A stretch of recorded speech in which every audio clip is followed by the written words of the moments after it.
Okay na po. Tama po yung name. Oo. John Mark Gastales.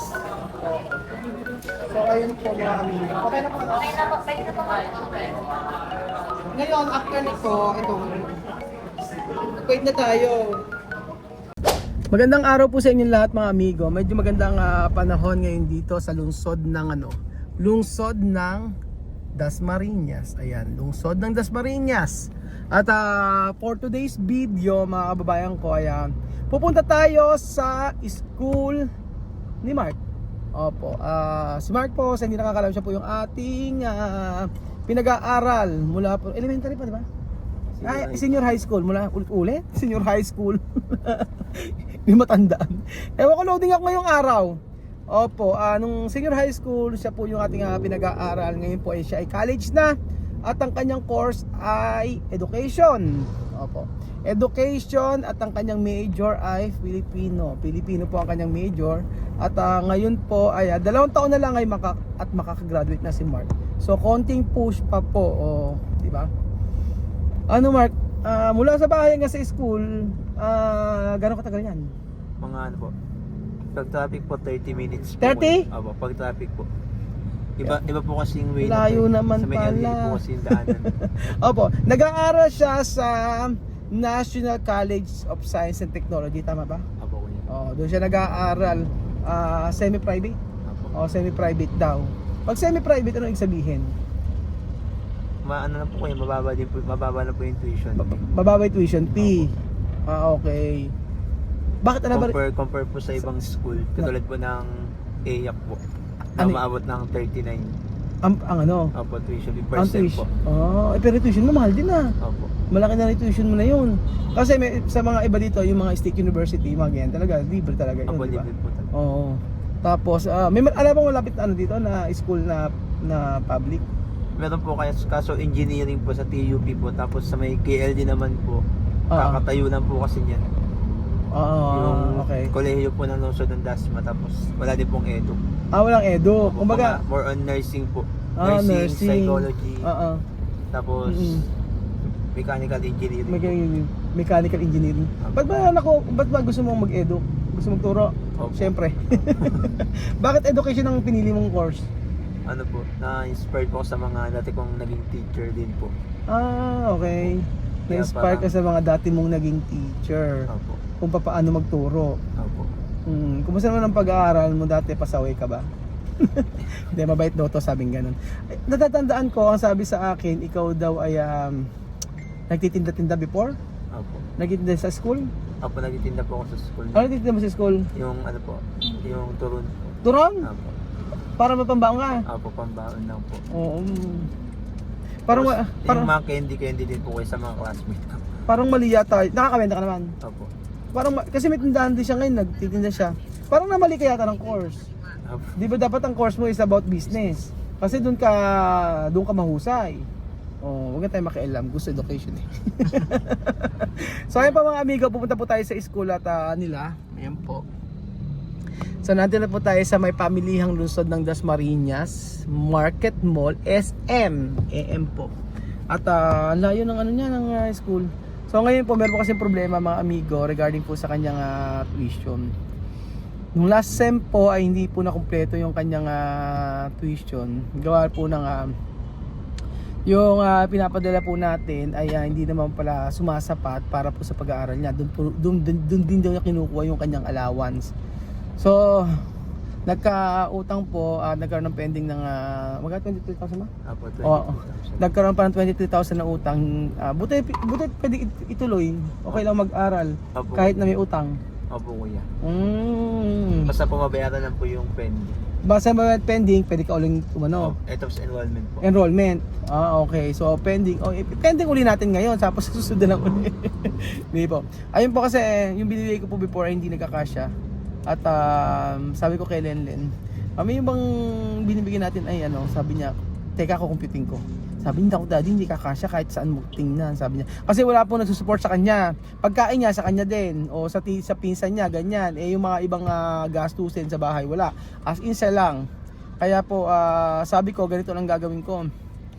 babayaran ko yung pending na tuition na kulang niya, and then sa bagong yung i-enroll niya ngayon ay nangyayari kasi nakasitin ka ngayon no? Apo, Hindi pa siya nakakapag-enroll actually kasi nga sobrang busy ko mga amigo. Gusto ko ako ang tingnan ko muna. Ang hirap naman po kasi mga amigo na nagpapa-aral tayo tapos hindi ko nakikita yung sitwasyon ng buhay. Kaya minabuti ko pong pumunta rito sa may Dasmariñas sa may Cavite para naman po makita ko kung ano yung sitwasyon talaga ng buhay ni Mark at ulila sa lolo't lola, nanay ay may sariling ibang pamilya at may mga kapatid na 6 pero hindi naman din sinusuportahan. So, yon, mag-isa siya namumuhay kasama yung ibang mga pinsan niya na minsan ay nakakalibre siya sa kanyang pagkain. Kaya po, sabi ko, sige, masipag ka naman mag-aral at inilalaban mo talaga yung pag-aaral mo. Hanggang susunod na taon, for sure po nito, makakaano mo to, makaka-graduate naman na. Kaya konting tiis po muna. So, punta kami ngayon sa school at check ko, tingnan ko po kung anong magagawa natin at ano ang tingnan natin yung school niya. Tingnan na rin po natin kung ano po yung pwedeng gawin para at least alam natin. Ang plano ko po kasi every month ay or every 2 months magkatabi na ako para po sa kanyang tuition hanggang mabayaran ko lahat. So kaysa yung kagaya niyan may pending siya 23,000 isang biglaan, o di ba? Mabigat para sa akin yun. Mabigat. So ayun po mga amigo, antay lang po tayo at medyo traffic po dito sa kanilang lugar. Ayan po mga amigo, nandito na po tayo sa may school nila at nila Mark. Mas maganda po kasi mga amigo na ako na muna yung makita rin po natin yung kanilang school para at least alam natin na na makakabayad talaga. Baka mamaya ma-hold up agad. So ayun po mga amigo, ang ganda pala school mo, lahat itong po, no? Ito ang buong school po nila mga amigo. Ayan, di ba? Actually nung nung college ako, ang nagbabayad ng tuition ko, yung National Police, and National Police Commission yan. Ayun, Napolcom. Opo, scholar po ako dati. Dahil sa tatay ko na nawala. So, ayan po, dito po tayo. Saan nagbabayad? Dito. Ano ka school mo? Maraming course dito, Mark? Ilang course? Marami daw course dito. Saan nagbabayad? Ayan.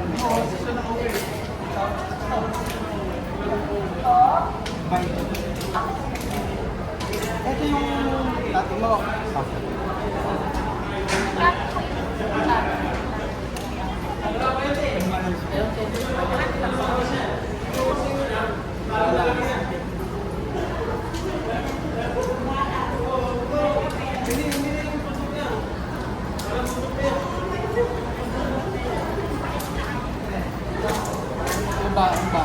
Bakit tinatanong pa kung may balance? Ay, bakit tinatanong niya pa kung ilan ka ba yan? Pwede rin kasi unti-unti. Hindi ba saan po yun? Sa next hand na yun. Kaya so kailangan mo yan, kailangan mo yung pending. Sine-check nyo lang. Payment na lang po. Magkano po? Ang balance po, 23,453.95.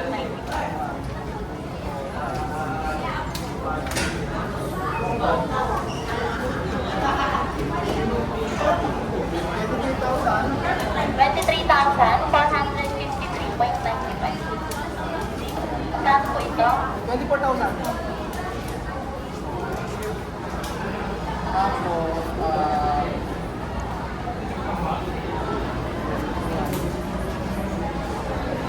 kaya,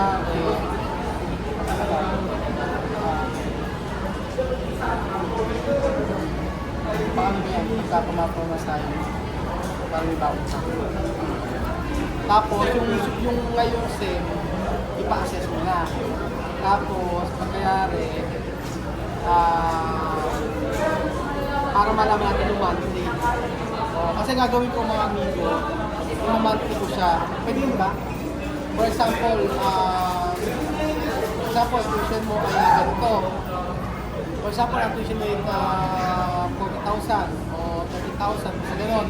Ang gagawin ko po yun, hahatiin ko sa isang SEM. So mula yan ano? Ang SEM, hanggang kailan po? 24 hours. Hanggang kailan yun?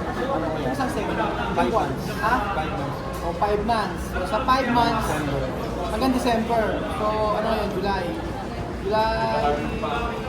August, December. Hati ko sa 5 months ngayon yun para hindi mabigat para sa akin. Kasi hindi na naman po siya yung binibigyan natin. So para mahati-hati ko po. Para magiging problema ko na lang po yung iaabot ko sa kanya na allowance. So at least paid ka na. Tapos yan, maraming course dito, no? Ayan, no? May ano niya, may IT. May IT rin. Oo, may IT. May engineer. May engineering din. May architect din po dito. May architect din. Okay. More pen. Meron po.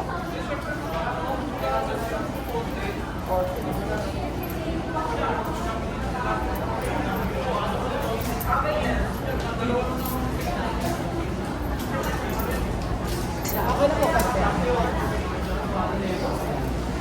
Tapos, ang intindihin ko na lang yung allowance.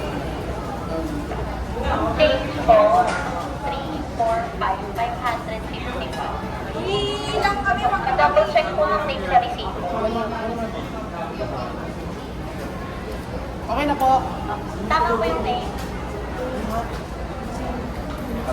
Oo. John Mark Gatales. Oo. So, ayun po mga amigo. Okay na po, no? Okay na po, pwede na po kayo. Ngayon, after nito, ito, nag-wait na tayo. Kasi po pwede naman kasi magbigay. For example, sa una, nagbigay na ganito, 2.8, tapos nagbigay ito, tapos yung payment. Tapos,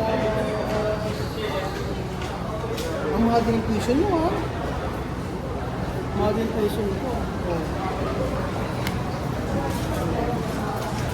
Grabe, iba na pala ang tuition ngayon. Semi-private na to, ha, mga amigo. So after nito, enroll na. Bukas po. Bukas naman. Ganito gawin mo. Bukas, magpa-assess ka.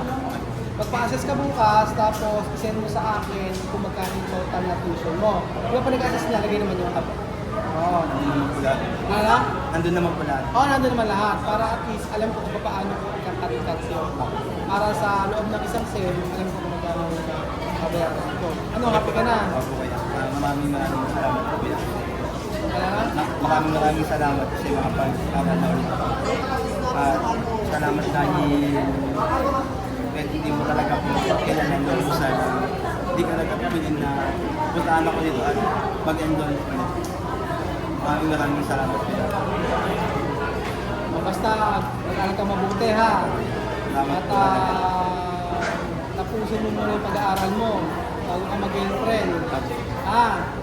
Mag-girlfriend ka na ba ngayon? Wala. O wala. Tama yan. Para focus ka muna sa pag-aaral mo. Ayun po mga amigo, at least nakilala po natin si Mark. At sa mga susunod po mga amigo, papakilala din po natin yung ating ibang mga recruitment.